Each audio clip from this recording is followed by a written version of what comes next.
गोविंद गोपाला कृष्ण गोविंद गोविंद गोपाला कृष्ण गोविंद गोविंद गोपाला कृष्ण गोविंद गोविंद गोपाला कृष्ण गोविंद गोविंद गोपाला कृष्ण गोविंद गोविंद गोपाला कृष्ण गोविंद गोविंद गोपाला कृष्ण गोविंद गोविंद गोपाला कृष्ण गोविंद गोविंद गोपाला कृष्ण गोविंद गोविंद गो भज मुरली मनोहर नंद लाला भज मुरली मनोहर नंद लाला भज मुरली मनोहर नंद लाला भज मुरली मनोहर नंद लाला कृष्ण गोविंद गोविंद गोपाला गोविंद गोपाला कृष्ण गोविंद गोविंद गोपाला कृष्ण गोविंद गोविंद गोपाला कृष्ण गोविंद गोविंद गोपाला कृष्ण गोविंद गोविंद गोपाला कृष्ण मनोहर नंद लाला भज मुरली मनोहर नंद लाला भज मुरली मनोहर नंद लाला भज मुरली मनोहर नंद लाला कृष्ण गोविंद गोविंद गोपाला कृष्ण गोविंद गोविंद गोपाला कृष्ण गोविंद गोविंद गोपाला कृष्ण गोविंद गोविंद गोपाला शिव शिव शंभु शंकरा हर हर हर महादेवरा शिव शिव शंभु शंकरा हर हर हर महादेवरा शिव शिव शंभु शंकरा हर हर हर महादेवरा शिव शिव शंभु शंकरा हर हर हर महादेवरा शिव शिव शंभु शंकरा हर हर हर महादेवरा शिव शिव शंभु शंकरा हर हर हर महादेवरा शिव शिव शंभु शंकरा हर हर हर महादेवरा शंभु शंकरा हर हर हर महादेवरा शिव शिव शंभु शंकरा हर हर हर महादेवरा शिव शिव शंभु शंकरा हर हर हर महादेवरा शिव शिव शंभु शंकरा हर हर हर महादेवरा शिव शिव शंभु शंकरा हर हर हर महादेवरा शिव शिव शंभु शंकरा हर हर हर महादेवरा शिव शिव शंभु शंकरा हर हर हर हर महादेवा शिव शिव शंभु शंकरा हर हर शंकरा हर हर हर महादेवरा शिव शिव शंभु शंकरा हर हर हर हर महादेवा शिव शिव शंभु शंकरा हर हर हर महादेवरा शिव शिव शंभु शंकरा हर हर हर हर महादेवा शिव शिव शंभु शंकरा हर हर हर महादेवरा शिव शिव शंभु शंकरा हर हर हर हर महादेवा शिव शिव शंभु शंकरा हर हर हर महादेवरा शिव शिव शंभु शंकरा हर हर हर हर महादेवा शिव शिव शंभु शंकरा हर हर हर महादेवरा शिव शिव शंभु शंकरा हर हर हर महादेवरा शिव शिव शंभु शंकरा हर हर हर महादेवरा शिव शिव शंभु शंकरा हर हर हर महादेवरा शिव शिव शंभु शंकरा हर हर हर महादेवरा शिव शिव शंभु शंकरा हर हर हर महादेवरा शिव शिव शंभु शंकरा हर हर हर महादेवरा शिव शिव शंभु शंकरा हर हर हर महादेवरा शिव शिव शंभु शंकरा हर हर हर महादेवरा शिव शिव शंभु शंकरा हर हर हर महादेवरा शिव शिव शंभु शंकरा हर हर हर महादेवरा शिव शिव शंभु शंकरा हर हर हर महादेवरा शिव शिव शंभु शंभो शंकर हर हर हर महादेवर शिव शिव शंभु शंकरा हर हर हर महादेवरा शिव शिव शंभो शंकर हर हर हर महादेवर शिव शिव शंभु शंकरा हर हर हर हर शिव शिव शंभो शंकर हर हर हर महादेवर शिव शिव शंभु शंकरा हर हर हर महादेवरा शिव शिव शंभो शंकर हर हर हर महादेवर शिव शिव शंभु शंकरा हर हर हर महादेवरा शिव शिव शंभो शंकर हर हर हर महादेवर शिव शिव शंभु शंकरा हर हर हर महादेवरा शिव शिव शंभो शंकर हर हर हर महादेवर शिव शिव शंभु शंकरा हर हर हर महादेवरा शिव शिव शंभो शंकर हर हर हर महादेवर शिव शिव शंभु शंकरा हर हर हर महादेवरा शिव शिव शंभो शंकर हर हर हर महादेवर शिव शिव शंभु शंकरा हर हर हर महादेवरा शिव शिव शंभो शंकर हर हर हर महादेवर शिव शिव शंभु शंकरा हर हर हर महादेवरा शिव शिव शंभो शंकर हर हर हर महादेवर शिव शिव शंभु शंकरा हर हर हर महादेवरा गोविंद गोविंद गोपाला कृष्ण गोविंद गोविंद गोपाला कृष्ण गोविंद गोविंद गोपाला कृष्ण गोविंद गोविंद गोपाला भज मुरली मनोहर नंद लाला भज मुरली मनोहर नंद लाला भज मुरली मनोहर नंद लाला भज मुरली मनोहर नंद लाला कृष्ण गोविंद गोविंद गोपाला कृष्ण गोविंद गोविंद गोपाला कृष्ण गोविंद गोविंद गोपाला कृष्ण गोविंद गोविंद गोपाला कृष्ण गोविंद गोविंद गोपाला कृष्ण गोविंद गोविंद गोपाला भज मुरली मनोहर नंद लाला भज मुरली मनोहर नंद लाला कृष्ण गोविंद गोविंद गोपाला कृष्ण गोविंद गोविंद गोपाला सर्वे भवन्तु सुखिनः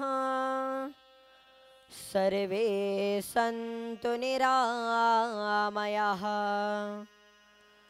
सर्वे भद्राणि पश्यन्तु मा कश्चित् दुःखभाग् भवेत् ॐ शान्तिः शान्तिः शान्तिः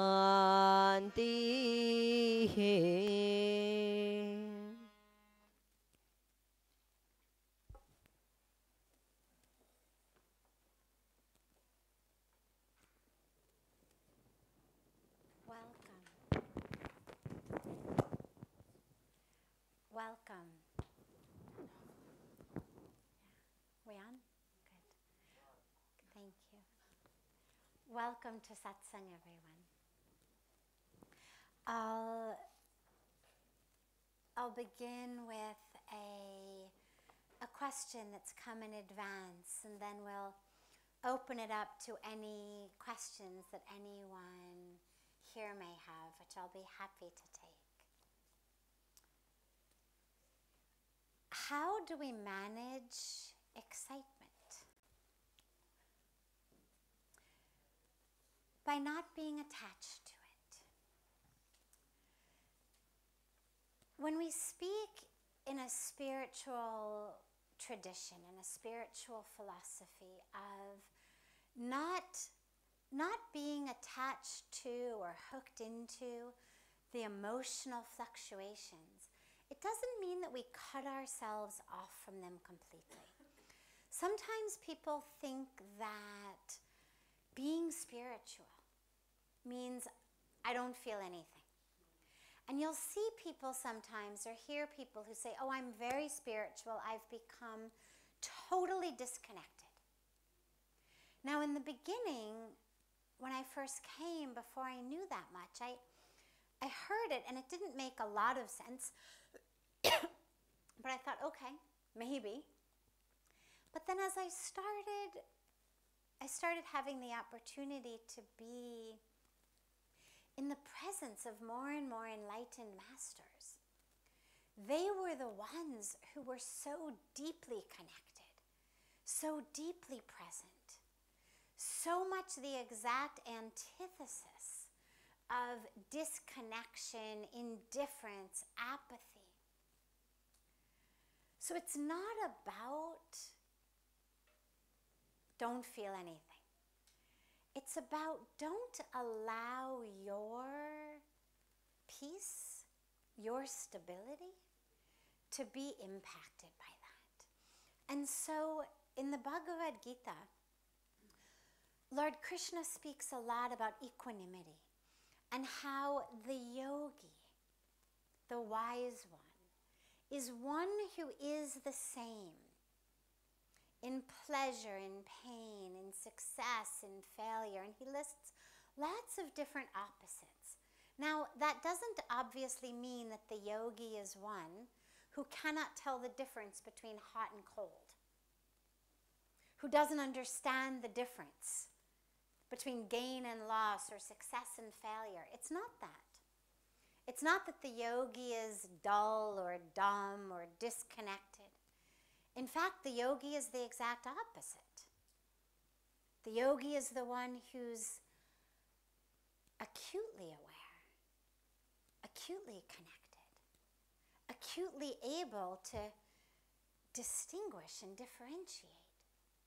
But what he's getting at, what he means when he says the yogi is the same, is not that the yogi can't tell the difference, but that the yogi doesn't change. Most of us, that excitement comes out of, oh, I got something really good. I got a great present for, Christmas or Diwali or Hanukkah or whatever holiday I celebrate, or I got an A on an exam, or something wonderful happened. So I'm happy. Nothing wrong with that. Until and unless you don't plummet to the other extreme when you don't get what you wanted for Christmas or Hanukkah or Diwali. That becomes the problem. And so the yogi is one who's the same, meaning the yogi is able to be in a state of equanimity. The yogi is not one who wishes that things would be different. The yogi is not one who walks through an apple orchard wishing that the apple trees were orange trees, or walks through a rose garden wishing that the roses were sunflowers. And in the same way, the yogi is not one who walks through his or her own life wishing it to be different, wishing that this night could become day, or the day could be night, or the winter could be summer. And so when we talk about how should we manage excitement, how do we manage excitement? Well, nothing to manage. When excitement is there, allow excitement to be there. It's beautiful. Spirituality does not mean I cut off the ends of my emotional spectrum. That's what antidepressants do. They're not synonymous.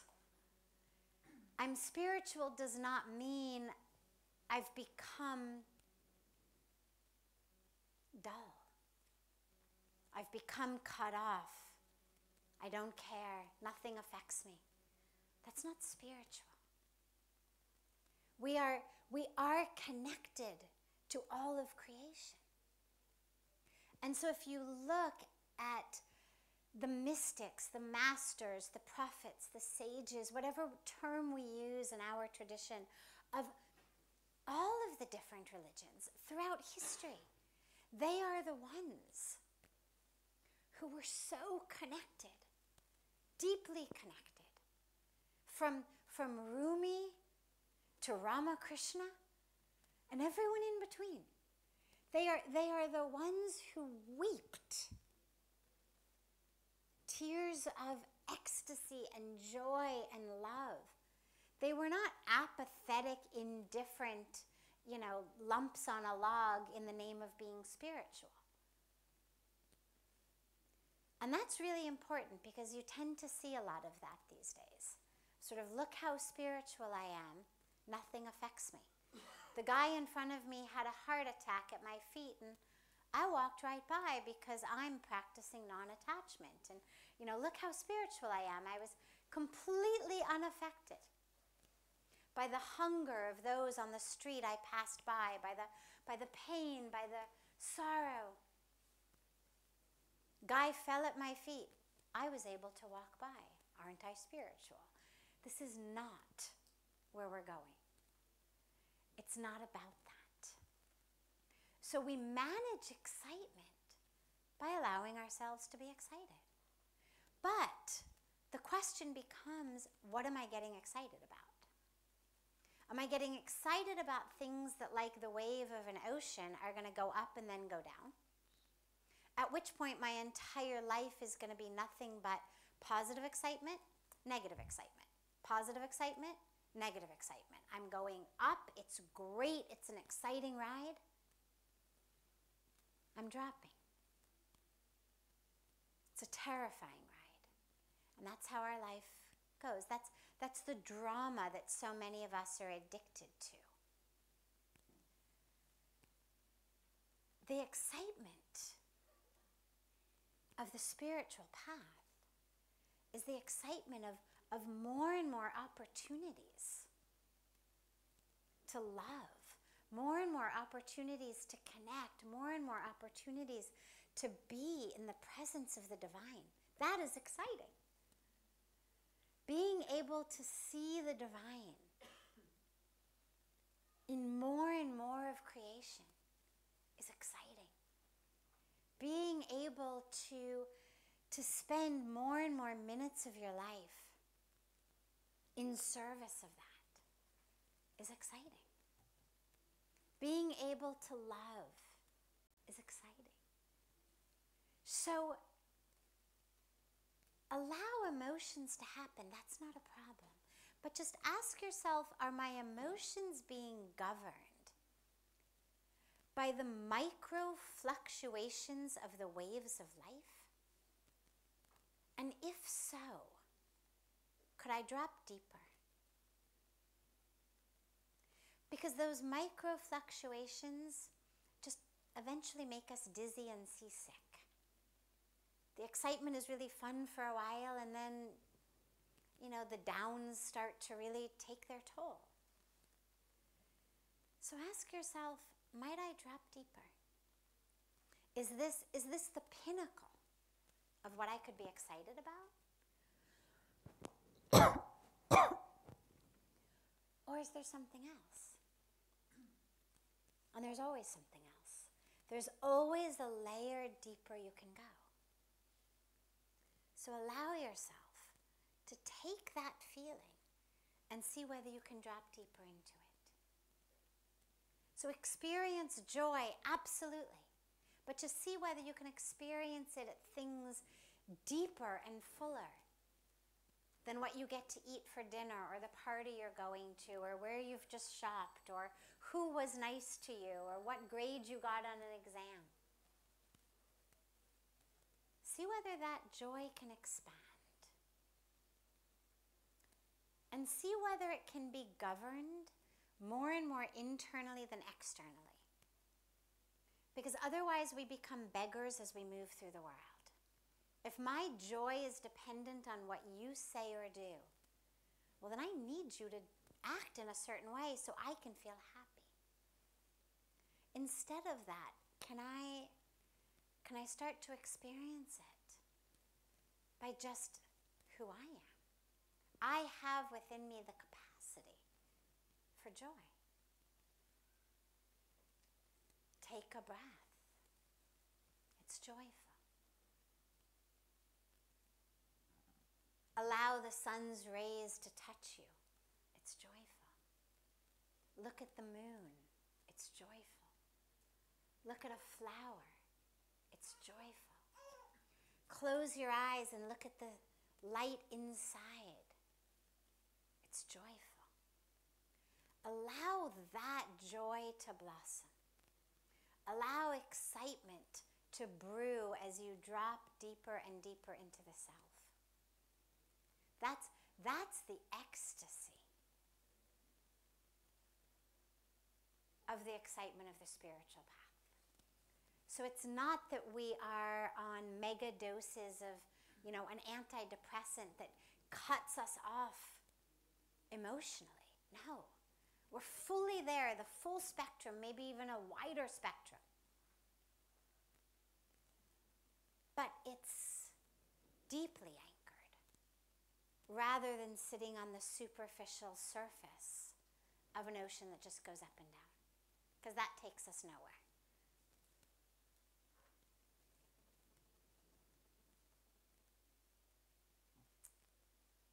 Before taking another question that's come in advance, if anyone here has any questions, I'm happy to take them. Yes. Regarding emotions, we just yesterday we got inaugurated a new president in Brazil, and he's called the Trump of the Tropics. And a lot of us, me and a lot of us, we're very disappointed, we're angry, we're, I don't know, all these feelings. Because, like, he's in favor of pesticides. Yeah, I understand, of course. So, I mean, I got really out of balance a few months with that, trying to change something, and we couldn't change and move on. So it's like, how do you not feel emotion? How do you not feel for the natives and the poor people? And So things happen in the world over which we don't have immediate control. Meaning,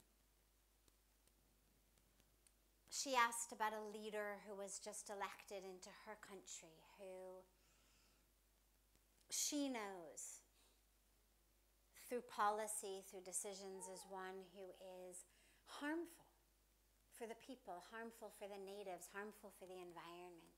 And what do we do about that? So there are situations where we don't have immediate control, meaning we had a vote, we used our vote, the election didn't go the way we wanted it to. But that's just one example. There's a lot of other examples in our world over things over which we don't have immediate control in that minute. What do we do about it? Well, it's an important question because we're seeing a lot of that in the world. And I'm deeply committed to the fact that the highest answer to this is not how can I find peace in the midst of leaders who are making decisions to ruin our environment. Leaders who are making decisions that are perhaps in favor of a tiny, tiny, very well-to-do minority, not in favor of a much larger, less well-to-do majority. I do not believe that the answer is just, how can I sit in enough peace to wait this one out? We are being truly called upon to act in the world. And every spiritual teaching that I know is in line with that, is in line with standing up, right? The Bhagavad Gita is told in a battlefield. It's a battlefield of Arjun and his brothers, the Pandavas, who are going to war. Well, they're good guys. They're not after somebody else's money. They're not after somebody else's land. They're not stealing. They're going to war in order to restore Dharma, in order to restore righteousness, in order to bring back light. And this is what Lord Krishna, the divine on earth, tells them they have to do. And I think there's a reason that our scriptures are given to us in these situations, right? So we have the Gita given to us in the midst of the battlefield. We have the Ramayana given to us with its own war. We have so many teachings that come from these contexts, absolutely to remind us the spiritual life, living a dharmic life, is not about running away. Arjun wanted to. He finally says to Krishna, okay, forget it. Let them do whatever they want. I know they're wrong. I know they're stealing. I know they're harming, but forget it. It's not worth it. I don't want to go to war. And Lord Krishna says to him, basically, not so fast. You don't get to make that decision. Because you are fighting this war not just for yourself. It's not about your land or your kingdom. You're fighting this war on behalf of Dharma. And it is your Dharma to do so. I deeply believe that the wars that we are being called upon to fight today are not those types of wars. We're not fighting at this moment over kingdoms and where we're drawing boundary lines. But there are wars to be fought. There are wars to be fought of Dharma, of righteousness, which includes within, absolutely, and also without. Righteousness includes compassion. It includes nonviolence. But nonviolence, if I'm walking down the street and someone is beating a child, an old lady, a helpless person to death, for me to walk by and not stop it is violent. Not only old lady, all the ladies. Anybody? Yeah, female. Somebody, yeah. It's not tolerated. You cannot beat a female. Thank you. Not scold, nor insult. So if I'm walking down the street and someone is beating someone, a lady, a man, anyone who cannot protect themselves, who needs my help, and I don't help them, that's violent. To have the capacity to fix, to restore a situation and not use it is violence. If somebody in front of me is having a heart attack and I don't help them, that's violence. And today, there is so much going on in the world. Today, more people are suffering and dying due to lack of clean water than actually due to any other form of violence combined. So we talk about wars and we talk about terrorism and we talk about domestic violence or communal violence or gender-based violence or whatever it may be. But actually more people are dying due to lack of clean water. Today, to pollute our water bodies is violence. To make decisions about what we eat, what we wear, how we live, that pollutes our air, our soil, our water, such that other people are suffering and dying, is violence. And so the question, circling back to your question of what do, is we stand up. But this is where we have to fight the inner war first. We have to go beyond the squares and circles. So we have to fight the inner war first. And the inner war is one in which we fight against our own egos. Because the dilemma becomes, if I'm not grounded, if I'm not anchored, then I'm not actually going to be an effective warrior. If I'm fighting it from a place of anger, if I'm fighting it from a place of fury, if I'm fighting it from a place of lack of peace, I'm not going to be efficient or effective. What the world needs today is not more people with picket signs. What the world needs today is actually people who are effective and efficient and clear and grounded and not just screaming and yelling, But kind first. but actually able to make a difference. And that is what we need to do. And so our first step is we must find the peace. Not the peace in what that person is doing, not the peace that says this is right, but a peace that enables me to be able to move forward. Otherwise, I literally run around like the chicken with its head cut off.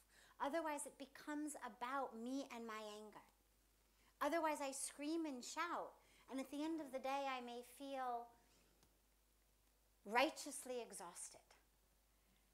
But I haven't actually made a difference. I remember when I first came to India, Puja Swamiji took me to see a group of 10 or 11 schools in a slum area that the head of a trust that was running these schools had come to him and asked him to adopt these schools because the trust no longer had money to run them. But children were coming every day, teachers were coming. And so we went and we spent the day in slums, in horrendous situations with children who were so beautiful. And I won't go into the details of that story. It's a beautiful story, but a different story. But at the end of the day, I came back. We get back to the ashram in Delhi, and I'm sobbing. I mean, just sobbing. I cannot catch my breath because all I can think about is those children. And it's time for dinner, and I say, I can't eat any dinner. Oh my God, I can't eat any dinner. How can I eat any dinner? These kids don't have any dinner, and oh my God, oh my God, oh my God. And Puja Swamiji looks at me and he says, are your tears helping them? And I said, no, but oh my God, oh my God, oh my God. And he says, are your tears giving them dinner? Are your tears putting a roof over their heads? Are your tears doing anything for them? And I said, no. And he said, the only thing your tears are helping is your own ego. Through your tears, you feel like this incredibly compassionate being who cannot eat dinner because she's so upset that these poor children don't have dinner. And aren't you a wonderful, compassionate person who is so upset about those poor kids? I said, but that doesn't help them. He said, if you really want to help them, if you really have such compassion for them, eat your dinner, go to sleep early, and get up at 5 o'clock tomorrow morning and start figuring out how you're going to raise enough money to sponsor all of these schools. That is going to help them. And so that is this teaching. When we are so overpowered by our own emotional reaction to what's happening, we may feel like very good people because, oh my God, I'm so upset. How can this person be running that country? How can that person be committing such heinous acts? And we should be outraged. We absolutely should be outraged. We're not outraged enough, in my opinion. But we have to find a stability within the outrage that enables me to actually serve as a channel for the divine will, so that I know how to serve, how to act.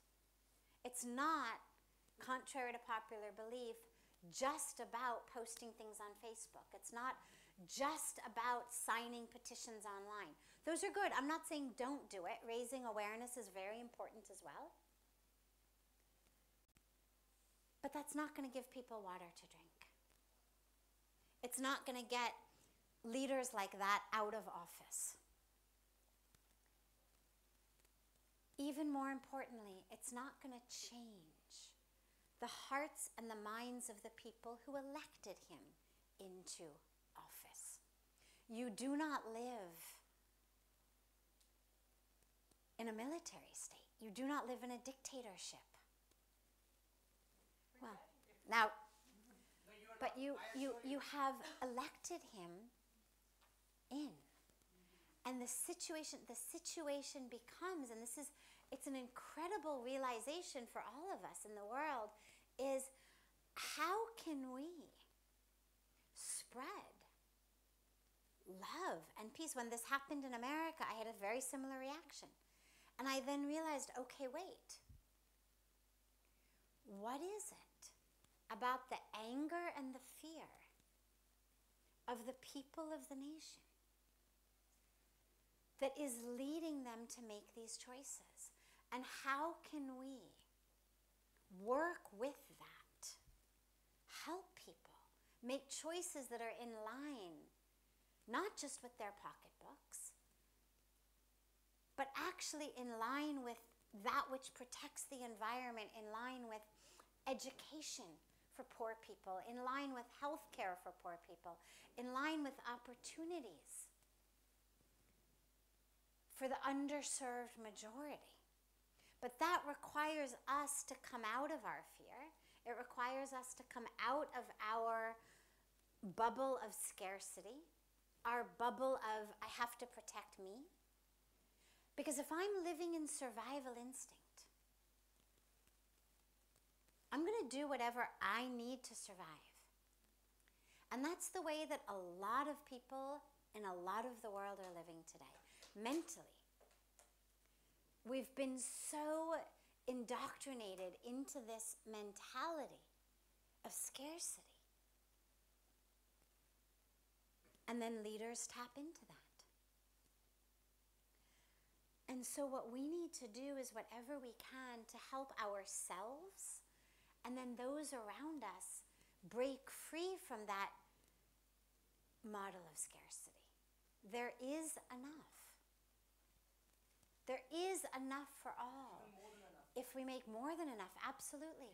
If we make the choices that are right, not just for ourselves, but actually for our greater self.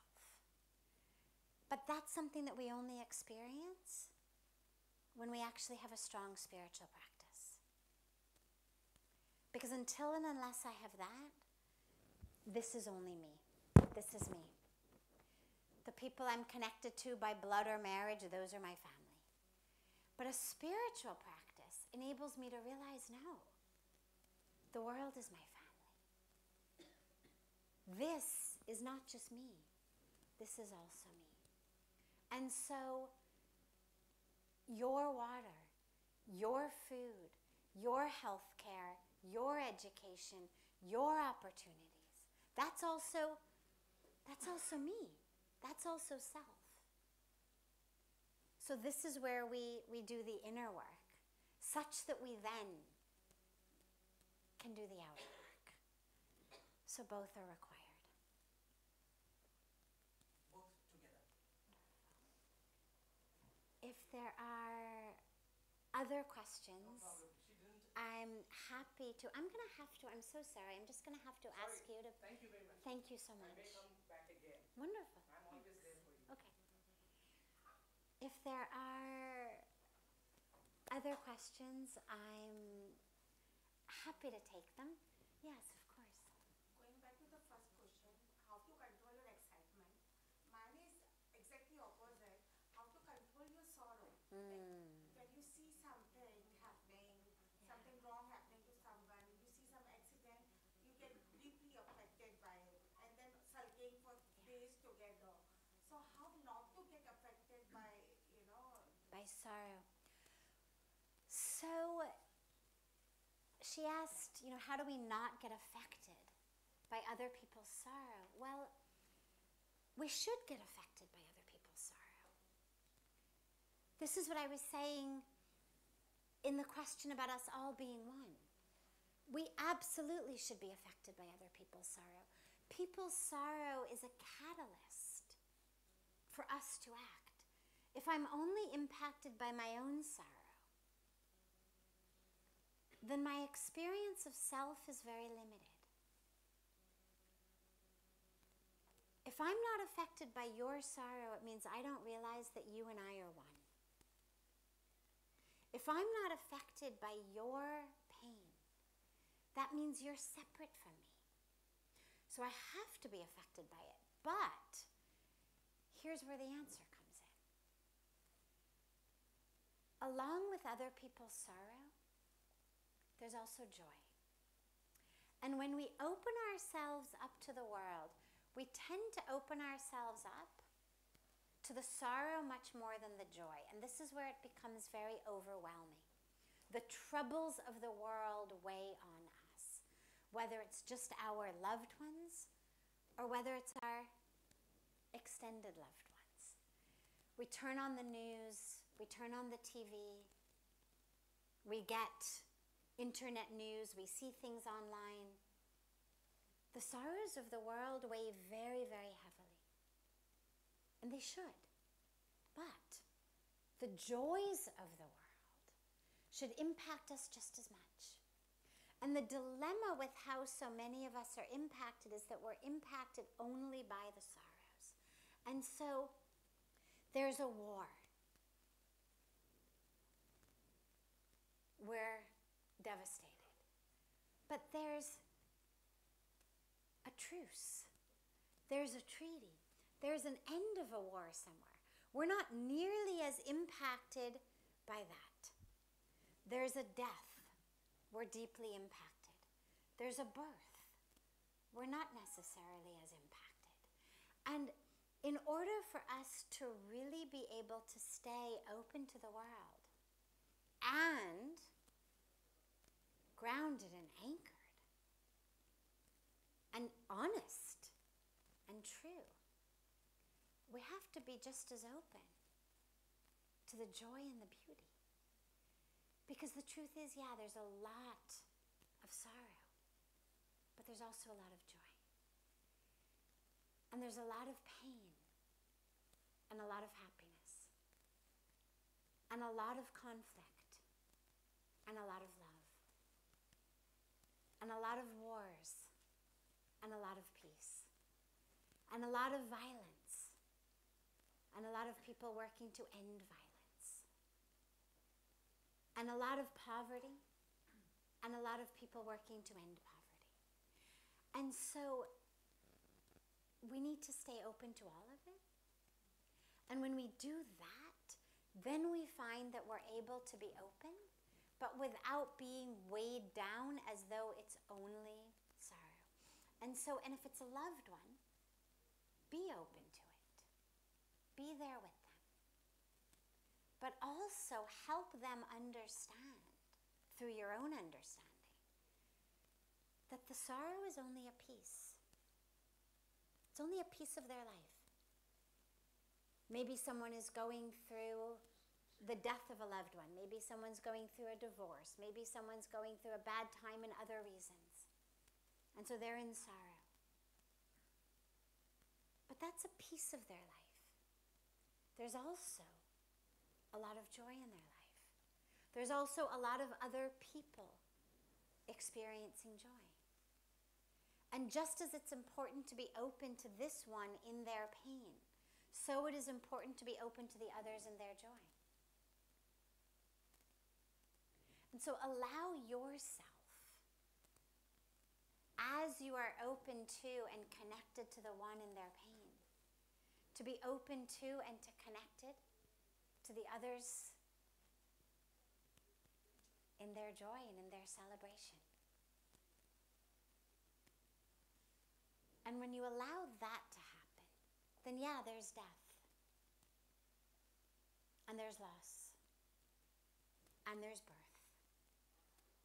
and there's joy. And the answer is not to cut ourselves off from either, but to allow ourselves to be so open to both and to all the manifestations of them both. Because who we are is consciousness. And consciousness pervades all of that. And so if we start picking and choosing, we'll all be one with those who are going through joy, but not one with those going through pain. I'll be there for those who are in a good state, but not those in a bad state, because it just is too difficult for me. Well, then you're cutting yourself off, not just from loved ones, but from a very real part of life. But simultaneously, you don't want to drown in it because it's not the only part of life. And so when you find that that's overpowering you, open yourself up to life. Open yourself up to joy. Spend an hour in a park, watching kids on the swings and the slide. Spend an hour in a rose garden. Watch the sunrise. Get up and watch the sunrise a few mornings in a row. Just do things that connect you back to the beauty of life. And it'll give you the balance to be able to go there and to be there with the one who's in sorrow. And it'll also bring some light to them. Because what they need also is to know that this sorrow, as real as it is, as painful as it is also not the sum total of who they are. There was a life pre-sorrow, there will be a life post-sorrow, there is a life in the midst of sorrow. That about which they are in pain is not the sum total of their entire lives. But when we are in a state of sorrow, it feels like that. It feels like this is my entire life. Everything feels miserable. And that's why it's so important to remind ourselves that there still is joy. Not to be in denial or suppression or repression of the pain, but to be in awareness of the fullness of experience. Because in the midst of pain, there is still joy. In the midst of night, there is still day. Now, it may not be day right where I am. It may be day the other end of the earth. But that day exists. In this moment, in the midst of night, there is day. I'm not able to access it right now. Because where I'm standing is at a place where it is night. But the day exists. And the question for me becomes how to access it. And whether it's about getting on a literal or metaphoric plane to where it's day, whether it's about waiting a few hours for the sun to rise, whether it's about getting on a Skype call with someone where it's daytime and saying, do me a favor and just turn that phone to your window for a moment so I can see the rays of the sun. To remind us that light is there, even when we are in the midst of darkness. It is always there. And if you can find that for you, you're going to help bring that to that person as well.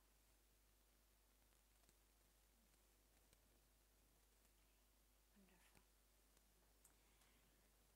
Have a beautiful, beautiful rest of your night, and I'm sorry for being belated in beginning this evening, but I look forward to seeing you all tomorrow. And if you have a question that we didn't get to tonight or that you feel shy to ask publicly, you can get it to us in advance and we'll take it in advance. You can get it to Lori or Ed and they will get them to me in advance for tomorrow.